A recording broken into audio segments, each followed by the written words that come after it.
MP में नगरीय निकाय चुनाव का बजा बिगुल। पहले चरण का चुनाव 6 जुलाई को, 13 जुलाई को दूसरे चरण का मतदान, 17 और 18 जुलाई को आएंगे परिणाम।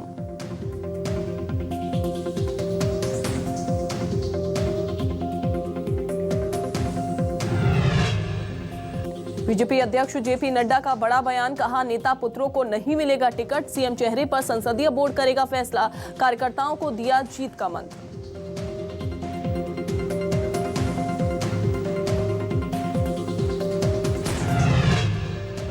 छत्तीसगढ़ में देश में सबसे कम बेरोजगारी, रोजगार देने के मामले में एमपी दूसरे नंबर पर, सीएमआईई ने जारी किए आंकड़े। मिशन 2023 में जुटी छत्तीसगढ़ कांग्रेस। रायपुर में कांग्रेस के नव संकल्प शिविर का शुभारंभ, सीएम बघेल का बयान, चिंतन शिविर में पारित प्रस्ताव पर आगे काम करना है। छत्तीसगढ़ विधानसभा चुनाव में अब युवाओं को मिलेगा मौका, प्रदेश प्रभारी पीएल पुनिया का बयान, हमारे बहुत सारे प्रतिभाशाली नौजवान जगह लेने को तैयार।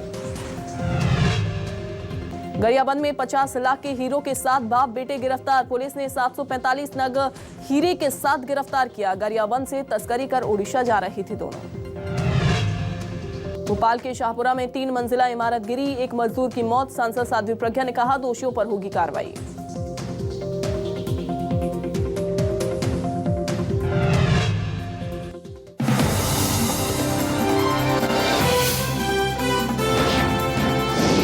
न्यूज़ 24 मध्य प्रदेश छत्तीसगढ़, आपकी बात सच के साथ। नमस्कार, बहुत स्वागत है एक बार फिर से आप सभी का। मैं हूं आपके साथ अंजलि सिंह।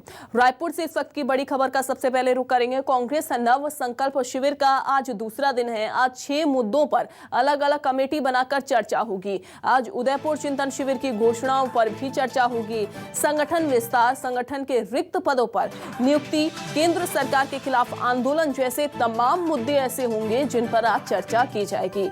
तो कांग्रेस नव संकल्प शिविर का दूसरा दिन आज है। आपको बताएं कि आज 6 मुद्दों पर अलग अलग कमेटी बनाकर चर्चा की जाएगी। तो आज अलग अलग कमेटी बनेगी जिस पर चर्चा होगी। आज उदयपुर चिंतन शिविर की घोषणाओं पर भी होगी चर्चा। इसके अलावा संगठन को किस तरीके से विस्तार देना है, संगठन के रिक्त पदों पर नियुक्ति को लेकर चर्चा होगी। केंद्र सरकार के खिलाफ आंदोलन कैसे किया जाना है, कौन कौन से वो मुद्दे होंगे जिस पर आंदोलन होना है, तमाम ऐसे मुद्दों पर आज चर्चा की जाएगी।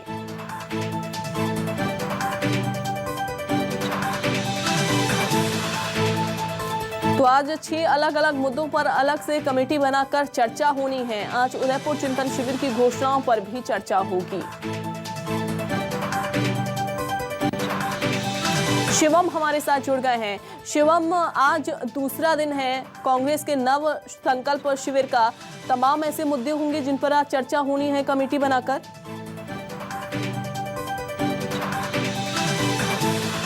बिल्कुल अंजलि, आज देखिए कांग्रेस के नव संकल्प शिविर का आज दूसरा दिन है और आज करीब अलग अलग 6 विषयों को, प्रस्ताव को पेश कर जो है उस पर विस्तार से चर्चा की जाएगी। जिस तरीके से जानकारियां सामने आई है कि बीते दिनों चिंतन शिविर, राजस्थान के उदयपुर में हुए चिंतन शिविर की जो घोषणाएं हुई थी उस पर जो है चर्चाएं की जाएगी और उससे राज्य में किस तरीके से अमल किया जाए इस पर जो है खास करके चर्चा की जाएगी। संगठन का विस्तार, संगठन के रिक्त पदों पर जो है नियुक्तियां, इसके साथ ही केंद्र सरकार के खिलाफ किस तरीके से जो है मोर्चा खोला जाए, किस तरीके से आंदोलन किया जाए। तो तमाम ऐसे विषय हैं जिस पर जो है आज कांग्रेस के दूसरे दिन के संकल्प शिविर पर चर्चा की जा सकती है। मुख्यमंत्री भूपेश बघेल, प्रदेश प्रभारी पीएल पुनिया और प्रदेश अध्यक्ष मोहन मरकाम समेत तमाम वरिष्ठ पदाधिकारी संगठन के जो है वे आज इस दूसरे दिन के संकल्प शिविर पर मौजूद रहने वाले हैं। जी बिल्कुल शिवम, मौजूद रहेंगे तमाम वरिष्ठ नेता यहाँ पर। लेकिन क्या लगता है, क्या यहाँ पर मंत्र जो है वो दिया जा सकता है आगामी विधानसभा चुनावों को लेकर? क्या रणनीति बनती हुई दिखाई देगी आगामी विधानसभा चुनाव को लेकर? बिल्कुल निश्चित, देखिए जिस तरीके से देखने को मिला कि बीते दिनों भी मुख्यमंत्री भूपेश बघेल ने जो है अपना प्रदेशव्यापी भेंट मुलाकात कार्यक्रम की भी शुरुआत कर दी थी। इस कार्यक्रम के दौरान भी वे जो है वहाँ प्रदेश के अलग अलग हिस्सों में स्थानीय लोगों से मुलाकात करे, राज्य सरकार की योजनाओं का समीक्षा किया और स्थानीय कार्यकर्ताओं से मुलाकात की। तो निश्चित ही एक ये जो संकल्प शिविर है इसमें भी एक बड़ा प्लान जो है कार्यकर्ताओं के साथ, संगठन के पदाधिकारियों के साथ, वरिष्ठ नेताओं के साथ मिलकर के जो है तैयार किया जा सकता है कि संगठन की क्या भूमिका रहने वाली है आगामी चुनाव को लेकर के, सत्ता और संगठन के बीच में किस तरीके से समन्वय तैयार किया जाए। तो तमाम ऐसी चर्चाएं जो है वे आज के संकल्प शिविर में हो सकती है। जी बिल्कुल बिल्कुल, आज तमाम तरीके की चर्चाएं आज की जाएगी। शिवम नजरा बना के रखेगा। फिलहाल आप बने रहिए, आगे भी अपडेट आपसे लेते हैं।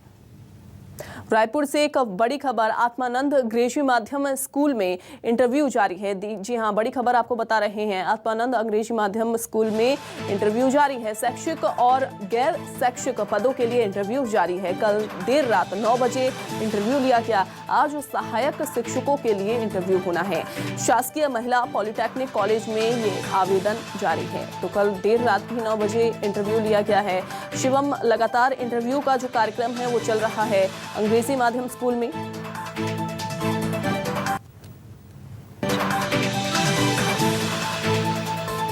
उत्कृष्ट अंग्रेजी माध्यम स्कूल की भर्ती प्रक्रिया के लिए लगातार आवेदन चल रहे हैं। बता दें कि बीते 2 दिनों से ये जो है इंटरव्यू सेशन जारी है और इसमें बड़ी संख्या में जो है महिलाएं और युवकों ने आवेदन दिया है। तो उसी आवेदन के ही स्थिति में जो है लगातार इंटरव्यू का सेशन भी जारी है और कल जानकारी मिली कि देर रात 9 बजे तक इंटरव्यू लिया गया। ज्यादातर जो पद के लिए आवेदन आए हैं वे भृत्य पद के लिए आवेदन आए हैं। इसके साथ ही आज जो है एक बार फिर से अलग अलग पदों के लिए इंटरव्यू लिया जाएगा और ये शासकीय महिला पॉलिटेक्निक कॉलेज में इसका इंटरव्यू जारी है। जी बिल्कुल बिल्कुल। शिवम, कितने बजे से आज इंटरव्यू का जो कार्यक्रम है वो चलेगा, कितने बजे से शुरू होगा यहाँ पर इंटरव्यू? चूंकि कल रात देर रात तक भी इंटरव्यू जो है वो चलते रहे, तो ऐसे में आज का क्या कार्यक्रम है और साथ ही कितने पद ऐसे हैं, कितने आवेदन माफ कीजिए ऐसे हैं जिनके पदों के लिए यहाँ पर आवेदन आए हैं?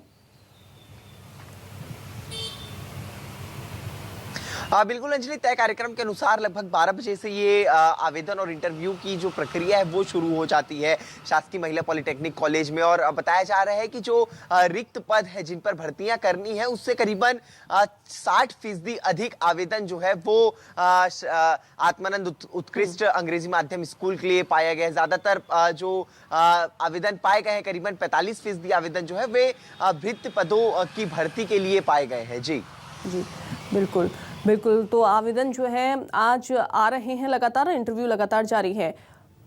बहुत शुक्रिया आपका शिवम।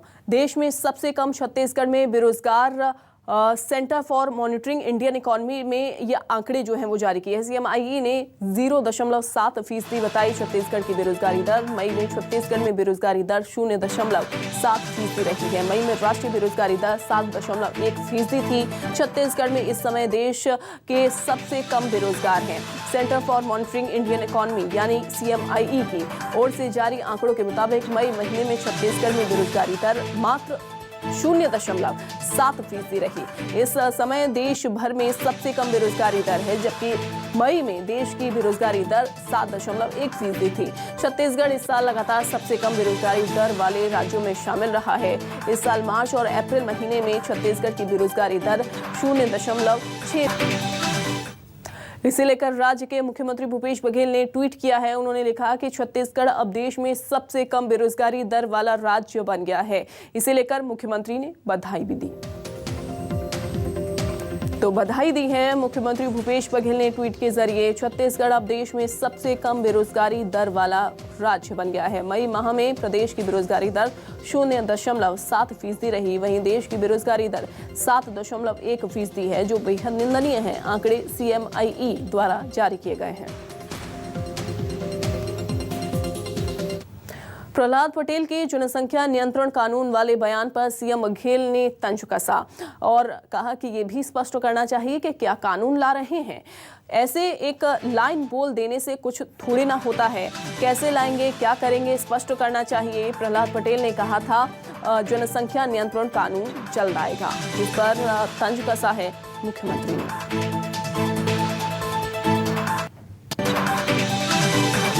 ऐसा बोले हैं तो फिर वो स्पष्ट करना चाहिए कि उसमें क्या लाना चाहते हैं, क्या है।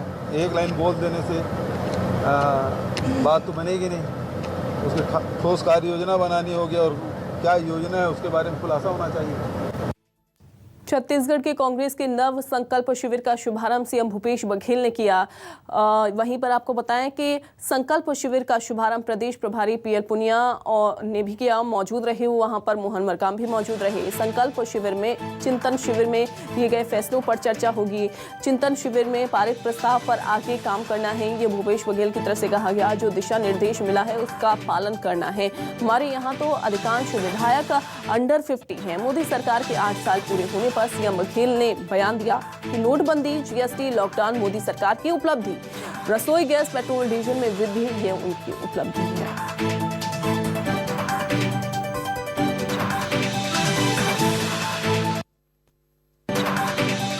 हमारे यहाँ तो ज़्यादा ही होंगे, अब विधायक लोग गिन लीजिए। मंत्रिमंडल के बाद विधायकों की आप बात करें तो अधिकांश उसमें आ गया, अंडर 50 होंगे। इसमें अब आने वाले जो सेकंड हाफ है और कल है, इसमें तय होगा कि किस प्रकार से हम लोगों को उदयपुर संकल्प लिया गया उदयपुर में, उसको हमको इम्प्लीमेंट कैसे करना है। उनकी उपलब्धियाँ क्या है? नोटबंदी, उनकी उपलब्धि क्या है? जीएसटी, उनकी उपलब्धि क्या है? लॉकडाउन, रसोई गैस और पेट्रोल डीजल में बेतहाशा मूल्य वृद्धि, यही उनकी उपलब्धि है, तो इसको बताना चाहिए उनको।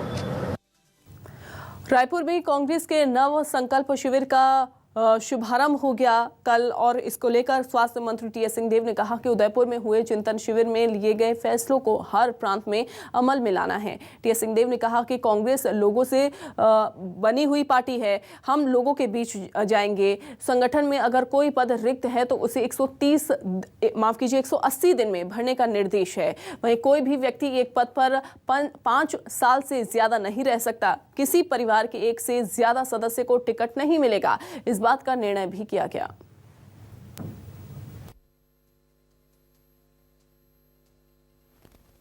बात हुई थी, समितियां बनी थी, राजनीतिक समिति थी, सामाजिक न्याय और एम्पावरमेंट की कमेटी थी। जो राहुल जी ने संदेश दिया कि कहीं ना कहीं ऐसा महसूस हो रहा है कि कांग्रेस और कांग्रेस जन आम लोगों से कुछ दूर हो गए। कांग्रेस पार्टी लोगों से बनी हुई पार्टी है, और अगर कहीं आज ये महसूस किया जा रहा है और उन्होंने कहा कि ये स्थिति है भी, तो हमको लोगों के बीच में जाना है, उनके बीच में उठना है, उनके बीच में समन्वय संपर्क बना के उनकी बातों को आगे ले जाना है। कोई पद अगर रिक्त हैं अभी भी कांग्रेस के संगठन की किसी भी इकाई में, तो 90 से 180 दिन के अंदर ये समस्त पदों को भरने के डायरेक्शन है। मंडल स्तर पे समितियों के गठन करने के डायरेक्शन है। 5 साल से अतिरिक्त कोई भी एक व्यक्ति किसी एक पद में नहीं बने रहेंगे। ऐसी बातें उदयपुर के चिंतन शिविर में घोषणा के रूप में सामने आई थी। एक परिवार का एक से ज़्यादा व्यक्ति को टिकट नहीं मिलेगा, ये बातें भी आज सामने रखी गई। छत्तीसगढ़ कांग्रेस प्रभारी पीएल पुनिया ने 50-50% वाले फॉर्मूले पर कहा कि इसमें कोई दुविधा नहीं है। हमारे बहुत सारे प्रतिभाशाली नौजवान जगह लेने को तैयार हैं। 50% ही तो हैं, कोई 100% तो नहीं लाया जा रहा है। इसलिए किसी को घबराने और चिंतन करने की जरूरत नहीं है, कोई परेशान नहीं हो। वहीं पीएल पुनिया के बयान का पीसीसी चीफ मोहन मरकाम ने भी समर्थन किया और कहा कि जो युवा है उन्हें आगे बढ़ाया जाएगा। 50 साल से ऊपर के लोगों को भी 50% मौका दिया जाएगा। देखिए 50+ हैं, हमारे अधिकतर 50 से नीचे हैं। मुझे लगता है 50 से नीचे 50% होंगे और 50% से अधिक जो होंगे तो 50+ होंगे, वो तो आएंगे ही क्राइटेरिया में। जो अगर नहीं आएंगे तो उस समय विचार किया करेंगे। इसमें 50+ में कोई दुविधा नहीं है। हमारे बहुत ही प्रतिभाशाली नौजवान हैं जो जगह लेने के लिए तैयार हैं, और 50% ही तो है, कोई 100% तो नहीं कहा जा रहा है। तो इसलिए कोई किसी को घबराने की भी जरूरत नहीं, कोई चिंतित होने की भी जरूरत नहीं। केंद्र की बीजेपी सरकार के 8 साल पूरे होने पर रायपुर में बीजेपी नेताओं ने प्रेस कॉन्फ्रेंस करते हुए केंद्र सरकार की उपलब्धियों को गिनाया। इस प्रेस कॉन्फ्रेंस में पूर्व सीएम डॉक्टर रमन सिंह, प्रदेश अध्यक्ष विष्णुदेव साय और नेता प्रतिपक्ष धर्मलाल कौशिक मौजूद रहे। पूर्व सीएम डॉक्टर रमन सिंह ने कहा कि बढ़ती महंगाई को कम करने के लिए केंद्र सरकार ने पेट्रोल डीजल की कीमतें कम कर दी हैं। अब बेहतर होगा अगर प्रदेश सरकार पेट्रोल पर वैट कम कर दे। रमन सिंह ने कांग्रेस के चिंतन शिविर को लेकर तंज कसा। उन्होंने कहा कि कांग्रेस का चिंतन शिविर इतना होने लगा है कि अब चिंता होने लगी है। कांग्रेस की हालत कई राज्यों में इतनी खराब है कि वो कई राज्यों में नेता प्रतिपक्ष बनाने की स्थिति में भी नहीं है। तेल के रेट में भी अब फर्क आना शुरू हुआ है, क्योंकि जो 2-3 बड़े निर्णय लिए हैं केंद्र सरकार ने, उसका असर अंतर्राष्ट्रीय बाजार में भी दिख रहा है। कांग्रेस कहीं ऐसा लगता नहीं कि दूसरे स्थान में भी पहुंच सके। उत्तर प्रदेश में उसकी हालत तीसरे, चौथे, पांचवें में आ गया है। बिहार में वो तीसरे, चौथे नंबर में आ गया। बड़े बड़े राज्यों में उनका अस्तित्व रहा नहीं। पश्चिम बंगाल में वो चुनाव से पूरी तरीके से बाहर हो गए। यानी बड़े राज्यों में कांग्रेस की स्थिति ये है कि वो चौथे और पांचवें जगह के लिए संघर्ष कर रहा है। आज वो नेता प्रतिपक्ष भी नहीं बना सकता। ये स्थिति कांग्रेस की है पूरे देश में। रायपुर में मुख्यमंत्री Bhupesh Baghel national film award से सम्मानित भूलन द मेज फिल्म देखने के लिए थिएटर पहुंचे। फिल्म देखने के बाद यहां पर सीएम ने इस फिल्म को छत्तीसगढ़ में टैक्स फ्री करने की घोषणा की। ये फिल्म साहित्यकार संजीव बख्शी के उपन्यास भूलन कांदा पर आधारित है, जो छत्तीसगढ़ की संस्कृति और लोक प्रचलित मान्यताओं को कहानी का रूप देकर बड़े ही सुंदर ढंग से प्रस्तुत करती है। इस फिल्म का निर्देशन मनोज वर्मा ने किया है।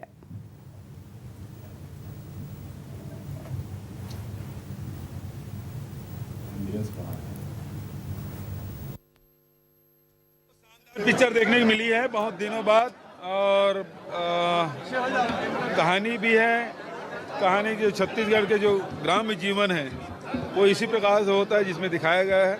जो सहजता, सरलता, प्रेम और एक दूसरे से सहयोग करने की भावना, वो सब कुछ इसमें है। तो सबसे बड़ी बात है कि इस पिक्चर की कहानी बहुत जानदार है, डायरेक्शन भी बहुत अच्छा है, फिल्मांकन भी बहुत अच्छा है और कलाकारों ने बहुत उम्दा प्रदर्शन किया है। मैं सबको बधाई देता हूँ। अब एक कर मुक्ति की मांग कर रहे हैं, मैं कर मुक्ति की घोषणा करता हूँ। इस पिक्चर कर मुक्ति की घोषणा हो गई भाई। बिलासपुर के रहने वाले शशिकांत ने ईमानदारी की मिसाल पेश की है। शशिकांत के अकाउंट में गलती से उज्जैन की रहने वाली मुस्कान ने 10,700 रुपए डाल दिए थे। वहीं जब मुस्कान पैसे वापस देने का आग्रह उसने किया तो शशिकांत ने ये मामला पुलिस स्टेशन में बताया। वहीं जांच के बाद पुलिस ने पाया कि ये मामला सही है, जिसके बाद मुस्कान को उसके पैसे वापस मिल गए।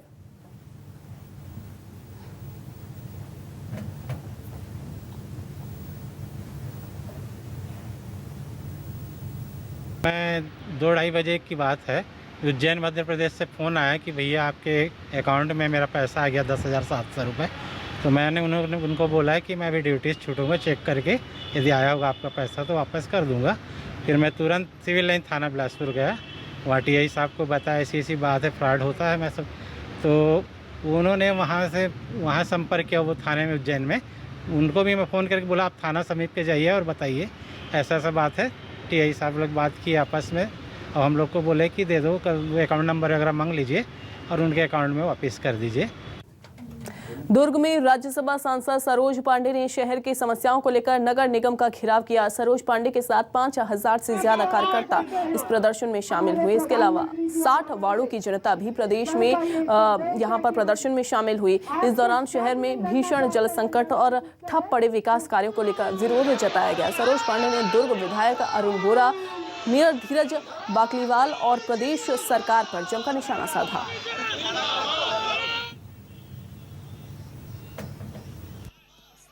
नगर निगम के खिलाफ प्रदर्शन किया है और ये प्रदर्शन इस बात के लिए नहीं है, इस पर कहीं कोई राजनीति नहीं है।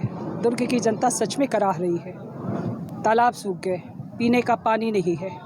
500 बार पानी एक बार में बंद होता है, ये समाचार पत्रों में आंकड़े प्रकाशित होते हैं। सफाई व्यवस्थाओं के साथ साथ केवल अपने नाम की भूख के लिए अपने नाम को लिखाने के लिए इतने सुंदर सड़कों को उखाड़ देना आज 3 साल में उपलब्धि के नाम पर कांग्रेस पार्टी शून्य है।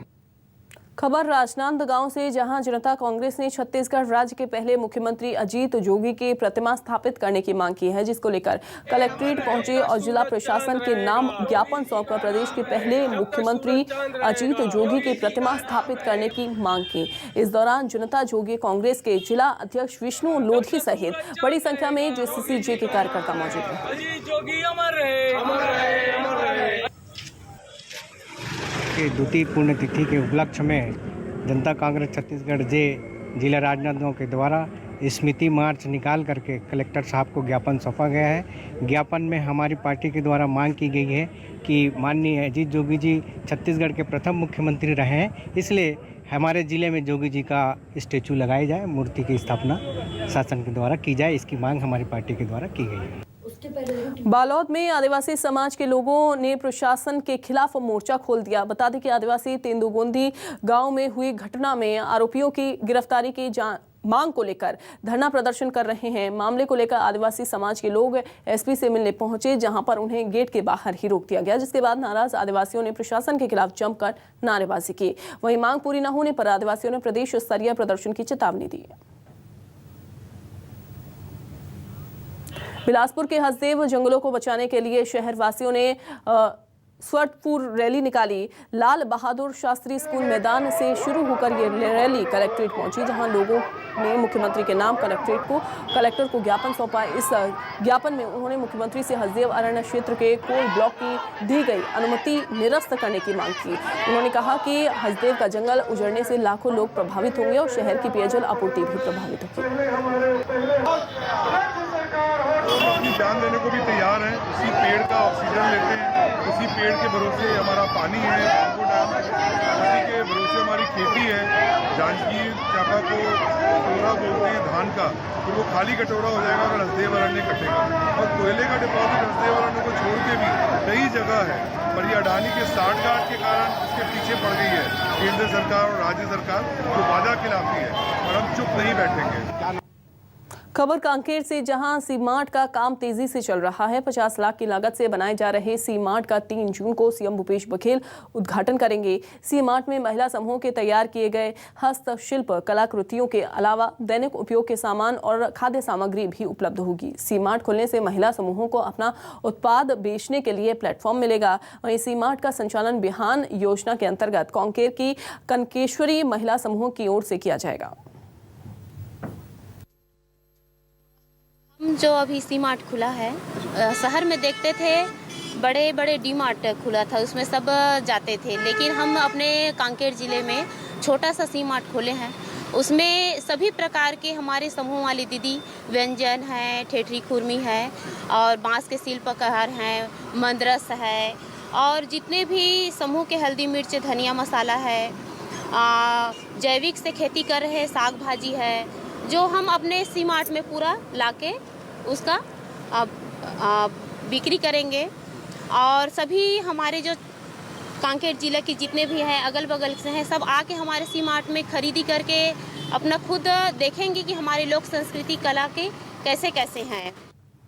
बलौदाबाजार में प्रतियोगी परीक्षाओं में युवाओं को सफल बनाने के लिए जिला प्रशासन ने नव प्रेरणा कोचिंग सेंटर का शुभारंभ किया। कलेक्ट्रेट कार्यालय से संचालित होने वाले इस कोचिंग सेंटर का शुभारंभ कलेक्टर डोमन सिंह ने दीप प्रज्वलित कर किया। नव प्रेरणा कोचिंग सेंटर में व्यापम, PSC, SSC, रेलवे समेत अन्य प्रतियोगी परीक्षाओं के लिए युवाओं को मुफ्त में प्रशिक्षण दिया जाएगा। और चलिए इसी के साथ फिलहाल के लिए इस बुलेटिन में बस इतना ही।